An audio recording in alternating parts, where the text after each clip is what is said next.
আমরা সংবাদ পাই যে হলদিয়া ইউনিয়নের হলদিয়া খাল এর উপর অবস্থিত হলদিয়া ব্রিজ এর উপরে একটি মাইক্রোবাস হাইস গাড়ি বরযাত্রীবাহী মূলত গাড়িটি এই বরযাত্রী নিয়ে গাড়িটি হলদিয়া ব্রিজের মাঝখান দিয়ে ভেঙে পানিতে হলদিয়া খালে নিমজ্জিত হয়।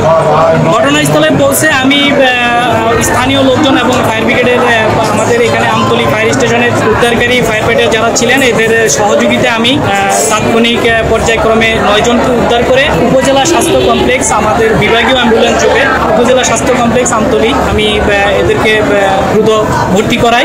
আমাদের উদ্ধার কার্যক্রম চলমান আছে। গাড়িটা আমাদের ডুবুরিরা স্ট্রেস করতে পারছেন, অলরেডি আমাদের ডুবুরি উদ্ধার কাজ চলমান আছে এবং রেস্কিউ কাজ চলমান আছে। গাড়িতে যিনি ছিলেন এরকমের একজনের ভাষ্য মতে গাড়িতে মোট 24 জন ড্রাইভার সহ থাকার তথ্য আমি পেয়েছি। এর মধ্যে আমরা 9 জনকে ওয়ালটন চেস্ট ফ্রিজারের হাই ডেন্সিটি ইনসুলেশন বিদ্যুৎ বিভ্রাটেও খাবারকে ঠান্ডা রাখে 160 ঘন্টা পর্যন্ত। আমরা উপজেলা স্বাস্থ্য কমপ্লেক্সে রাখছি আর 10 জন বিভিন্নভাবে গাড়ি থেকে জীবিত বের হয়েছেন এরকম তথ্য আমাদের কাছে আছে। চাচি মারা গেছে এবং শাশুড়ি আর বাকিরা যে শিক্ষক তারা হইল মেয়ের বাবা, মেয়ের মামি, মেয়ের বোন, মারা গেছে।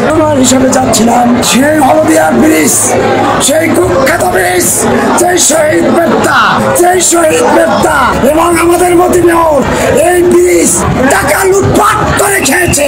যে সরকার মাননীয় প্রধানমন্ত্রী শেখ হাসিনা যে টাকা দিয়েছে এই টাকাগুলো লুটপাট করে খেয়ে কোনো রকমের ব্রিজ করেছে। এই ব্রিজ ভাঙ্গা, এই ব্রিজ মাঝখান দিয়ে সব কিছু পড়ে গিয়েছে। এরা আবার কি করেছে?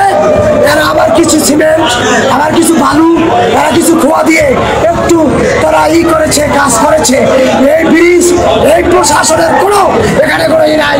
এই প্রশাসনের কারণে আমি মাননীয় প্রধানমন্ত্রী আমার এই আত্মীয় স্বজন চিফ হুইপ লিটন চৌধুরীর সব আত্মীয় স্বজন আমার এই শিবচরের অধিবাসী 7 জন, আমার ছোট সুবন্ধী ব্যাংকার 17 থেকে 18 জন, 3টে মানুষ জীবন নিয়ে তারা বেঁচে গিয়েছে।